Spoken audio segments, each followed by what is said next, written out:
Hi, hello. So, dalawa kami ni Maricar. Pupunta kami sa isang mommy, yung lactating mom sa Marikina. And samahan niyo kami. Hi everyone! Maulan na araw. Maulan talaga. Pero nais kong ibahagi sa inyo paano nga ba ang aming mga home visit. So, kahit maulan, go pa rin talaga kami. And kahit maaraw, go pa din.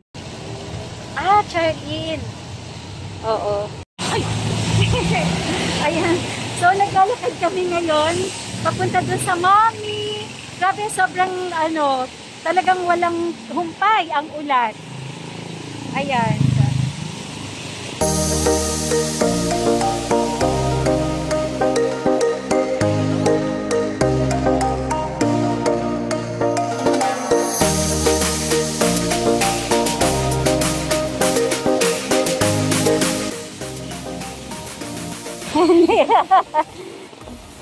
Ayan, maulan talaga.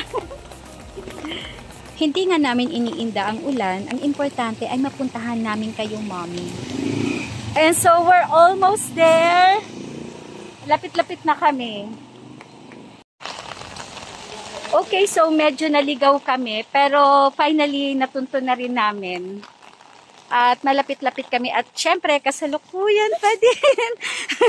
Basa na kami. Umuulan pa din. Ayan. So, talagang malakas pa rin talaga yung patak ng ulan.